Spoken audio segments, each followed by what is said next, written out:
VK news, राष्ट्र के नाम। नमस्कार, स्वागत है आपका वीके न्यूज में। इस वक्त हम अयोध्या नगरी में हैं। ऐसे में मोहम्मद इकबाल अंसारी से मुलाकात ना करें, ऐसा कैसे हो सकता है। जी हाँ, मोहम्मद इकबाल अंसारी, जिनका चेहरा आपने कई बार अपनी स्क्रीन पर देखा होगा, बाबरी मस्जिद के पैरोकार रहे हैं। उनसे जानते हैं कि इस बार अयोध्या नगरी जब सजी तो कैसा क्या माहौल था, कितना सब कुछ अच्छे से रहा, क्या कहीं पे दंगे फसाद की भी खबरें आई या फिर कहीं पे भी कोई अराजक तत्व नज़र आया उन्हें, या कोई ऐसी बात विवाद जो सामने आई हो। जी मोहम्मद इकबाल अंसारी जी, आपको बहुत बहुत स्वागत है हमारे चैनल पे। देखिए, सवाल हमारे यहाँ अयोध्या का है। अयोध्या में जो है, चाहे त्यौहार हिंदू का हो चाहे मुसलमान का हो, त्यौहार सभी जो है बहुत शांतिपूर्ण ढंग से जो है संपन्न होते हैं। क्योंकि त्योहारों में हिंदू मुसलमानों की यहाँ फीलिंग कभी नहीं रही, आज तक नहीं रही, ना होगी। ना लोग चाहते हैं कि त्योहारों में तो कोई भी आदमी हो, चाहे हिंदू हो चाहे मुसलमान हो, दंगा फसाद नहीं चाहता। वो चाहता है कि आपस में मिलजुल करके त्यौहार मनाया जाए। ये अयोध्या है, धर्म की नगरी है। दिवाली का दिन था, पूरी अयोध्या जो है सजी हुई थी। आज सरकारी त्यौहार जो है, सरकार जो है त्योहारों में अपना पैसा लगाती है। इससे पहले भी जब सरकार पैसा नहीं लगाती रही तो तभी भी पूरी अयोध्या सजती रही। अयोध्या की परंपराएं जो है वो धार्मिक हैं। त्यौहार को लोग जो है त्यौहार के तरीके मनाते हैं। हिंदू मुसलमान सबका सहयोग रहता है, एक दूसरे से लोग मिलते जुलते हैं। ये यहाँ का गंगा जमुनी तहजीब है। जी, गंगा जमुनी तहजीब की बात करिए आपने। इससे पहले मतलब आज से 5-7 साल पहले की बात करें, जब राम मंदिर पर फैसला नहीं आया था, तब कैसी अयोध्या थी, और अब जब फैसला आ गया, योगी की सरकार है, उस समय से इस समय में क्या कुछ बदलाव आया आपकी आंखों के सामने, क्योंकि आपने शुरू से उन चीज़ों को देखा है, समझा है, यहाँ की बारीकियों को समझा है। देखिए, सवाल जो है दिवाली का है। जब तक योगी जी की सरकार है तो सरकारी पैसा खर्च होता है। इससे पहले सरकारें बहुत सी थीं, लेकिन किसी ने जो है वो सरकारी काम नहीं हुआ। लेकिन अयोध्या सजती रही। अयोध्या जो है, जैसे भगवान राम की नगरी है, भगवान राम के नाम से अयोध्या सजती थी पहले, उसी तरीके से हर घर में जो है दिया जलती थी। आजकल इलेक्ट्रॉनिक दौर है, सीरीज लोग लगाते हैं, लेकिन अयोध्या हमेशा सजी है। और एक दूसरे के जो है हिंदू और मुसलमानों के बीच में जो मिठाई लोग खाते थे वो पहले भी खाते रहे, आज भी खाते हैं। ये तो सजने संवरने की बात है। अयोध्या का कितना विकास हुआ है आने वाले इन 7 सालों की बात करें, जब से बीजेपी आई है गवर्नमेंट में, तो इसमें अयोध्या का कितना कुछ विकास हुआ है। देखिए, अयोध्या का विकास जो है अभी तो शुरुआत हुई है। पूरी तरीके से जो है अयोध्या में रेलवे स्टेशन बड़ा हो रहा है। अयोध्या में विकास के नाम पे जो है अभी बहुत से जो है प्रपोजल जो है सरकार ने पास किया है। अब शुरू होने वाला है, विकास अब होगा।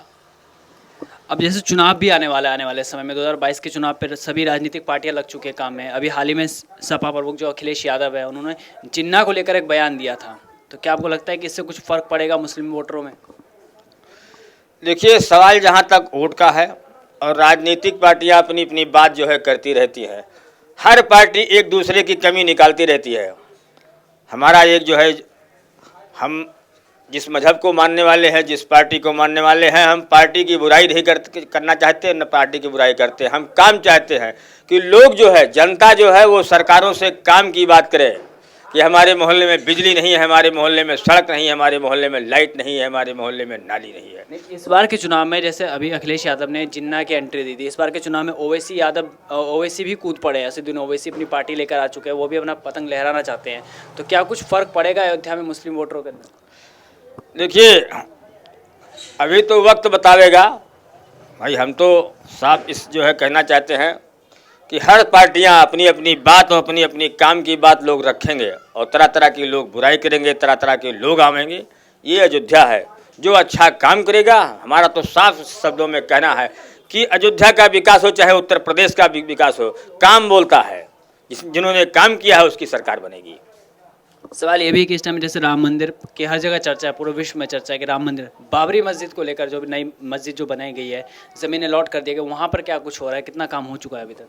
देखिए, जहाँ सवाल मस्जिद का है, बाबरी मस्जिद का है, जिसके लिए 5 एकड़ ज़मीन मिली है, वो सुन्नी सेंट्रल वक्फ बोर्ड को मिली है। वक्फ बोर्ड खुद बना रहा है, वो काम वक्फ बोर्ड का है। अब उससे जो है मुसलमान, चाहे पूरे देश का हो, चाहे विदेश का हो, चाहे हिंदुस्तान का हो, वो काम सुन्नी सेंट्रल वक्फ बोर्ड का, वो काम किस तरीके से करता है वो उसकी जिम्मेदारी है। आपने अभी सुन्नी वक्फ बोर्ड पर भी सवाल उठाए थे कि कितना चंदा आ रहा है, कि क्या कुछ पैसा आ रहा है, उसके बारे में जानकारी देने की बात कही थी। तो अभी तो कुछ ऐसा सामने आया कि कितना इकट्ठा हो चुका है, कितना काम हो चुका है इस मस्जिद को लेकर? देखिए अभी काम तो वहाँ कुछ नहीं हुआ है, क्योंकि सुन्नी सेंट्रल वक्फ बोर्ड जो है वो मस्जिद के नाम पे नुमाइश के लिए एक घर बनाया था। उसमें एक विदेशी नक्शा जो उन्हें बनाए हुए थे इस तरीके से, तो हर लोगों को वो पसंद नहीं आई। क्योंकि धर्म जो है, जो सिखाता है, मंदिर की अपनी एक पहचान है। शिवालय दिखाई पड़ते हैं, मस्जिदों में मीनार दिखाई पड़ती है। मंदिर और मस्जिद हो, ये जो है नुमाइश के लिए नहीं बनती, इबादत के लिए बनती है, पूजा पाठ के लिए। जो पहचान मस्जिद की है उस तरीके से होती तो लोग उसको पसंद करते, तो चंदा भी लोग देते। मंदिर का शिवालय होता है, लोग दूर से दिखाई पड़ता है कि देखिए ये मंदिर है, दूर से दिखाई पड़ता है ये मस्जिद है। अपनी खुद की पहचान है, मंदिर हो चाहे मस्जिद, ये अपने किसी की जो है किसी पहचान की मोहताज नहीं होती। धार्मिक कोई भी स्थल हो, चाहे हिंदू का हो, चाहे सिख का हो, चाहे ईसाई का हो, चाहे मुसलमान का हो। ये एक नया नक्शा लाए थे कि जिस तरीके से दिखावेंगे तो पैसा खूब मिलेगा, लेकिन जो है मुसलमान फजूल पैसा खर्च करने के लिए मंदिर हो, मतलब जो है मस्जिदों में, वो तैयार नहीं हुआ, इसलिए चंदा नहीं आ रहा है, काम रुका हुआ है। आपके हिसाब से जो मस्जिद का मतलब बहुत अच्छा डिज़ाइन तैयार किया गया था, वो लोगों को पसंद नहीं आ रहा इस बार? देखिए पसंद इसलिए नहीं आता कि मस्जिद हमारे यहाँ ये नुमाइश के लिए नहीं होती, इबादतगाह होती है। अगर एक दीवार भी बन जाए तो नमाज हमारी हो जाएगी। कहा गया था कि इस मस्जिद के साथ साथ वहाँ पर लाइब्रेरी खुलेगी और तमाम चीज़ें होंगी, तमाम सुविधाएं होंगी जो विश्व में कहीं नहीं है। ऐसी बातें कही गई थी मस्जिद को लेकर, लेकिन जितने बड़े मतलब वादे किए गए थे वो कहते हैं ऊंची पकवान, ऊंची दुकान, फीका पकवान, कुछ ऐसा ही नज़र आ रहा है क्या? देखिए सवाल जफर फारूकी का है, जिस तरीके से वो बात कर रहे हैं, काम करने वाले लोग उनको नहीं मिलेंगे। अगर वो जो है जैसी मस्जिद थी, मस्जिद के लिए कोई नुमाइश नहीं होता, वो अगर एक दीवार भी बना दिए होते तो काम शुरू जो हो चुका होता। वो केवल नक्शा पास कराने के चक्कर में लगे हुए, अभी उनका नक्शा ही नहीं पास हुआ। अभी क्या कुछ अपडेट है उस बारे में कि कितना काम हो चुका है, कितने % काम हो चुका है उसको लेकर? अभी वहाँ 0% भी काम नहीं हुआ है। कब तक होने की उम्मीद है? वो उनकी जिम्मेदारी है, कब क्या करते हैं क्या नहीं करते। क्योंकि जहाँ वो मस्जिद की ज़मीनें मिली हुई हैं, हमने इससे पहले भी कहा था कि जो ज़मीन वहाँ मिली है उस पर खेती जो है की जाए, और जो उसके अंदर अनाज पैदा हो हिंदू मुसलमान गरीबों में बांटे जाए, क्योंकि हमारा मजहब भी है, क्योंकि वहाँ मस्जिद की ज़रूरत नहीं है। ये मस्जिद के लिए ज़मीन मिल गई, लेकिन ओवैसी जैसे कई ऐसे बड़े नेता भी रहे जो ये कहते हैं कि दान में मिली हुई ज़मीन पर हम मस्जिद नहीं बनने देंगे, मतलब मस्जिद नहीं बननी चाहिए, इबादत नहीं होगी वहाँ पर। तो ऐसे लोगों पर आपका क्या कहना है? देखिए हम अवैसी की तो बात नहीं करते। हमने इससे पहले भी कहा था कि अवैसी क्या करते हैं क्या नहीं करते हैं, उनके वो यहाँ वोटर भी नहीं हैं। अच्छा, अयोध्या में ओवैसी के वोटर नहीं है? उत्तर प्रदेश में उनके वोटर नहीं हैं, पूरे उत्तर प्रदेश में उनके वोटर नहीं हैं। भीड़ तो हर जगह लगती है, लेकिन सवाल जहाँ तक है वोटरों का, वोटर भीड़ नहीं लगाते। लोग देखने जाते हैं कि चले हम अवैसियों को देख लें कि क्या क्या वो जो है कैसी कैसी बात को वो फैलाते हैं देश में। केवल जो है लोग जाते हैं और जैसे नुमाइश देखने लोग जाते हैं, नुमाइश देखने के बाद में उस पर अमल नहीं करते, वो घर चले आते हैं। वैसे अवैसी का भाषण है। अगर सपा प्रमुख अखिलेश यादव की बात करें, जो अभी हाल ही में प्रबुद्ध ब्राह्मण सम्मेलन करवा रहे थे हिंदुओं को रिझाने के लिए, अब उन्होंने मुसलमान वोटरों पर दोबारा से करना शुरू कर दिया है। जिन्ना का नाम लेकर सामने आए कि जिन्ना की वजह से इस देश को मतलब आज़ादी मिली थी, ऐसा कुछ उन्होंने कहा। तो इससे कुछ फ़र्क पड़ेगा इस बार के चुनाव में? देखिए सवाल जहाँ सपा का है, बसपा का है, कौन कहाँ जा रहा है कहाँ नहीं जा रहा है, ये भी थोड़ा लोगों को समझने में टाइम लगेगा। हर आदमी जो है वो ये चाहता है, भाई मुसलमान वोटर हो, चाहे यादव वोटर हो, चाहे ब्राह्मण वोटर हो। वोटर अभी कहाँ जाएगा को जो है कोई बता नहीं सकता, क्योंकि वक्त बताएगा। तो इससे कोई फ़र्क पड़ा है? जैसे मैंने कहा आपसे पूछा कि दान वाली ज़मीन पर मस्जिद नहीं बननी चाहिए, इससे कुछ फ़र्क पड़ा है लोगों के अंदर कि दान ना दें या फिर छोड़ दें उस चीज़ को?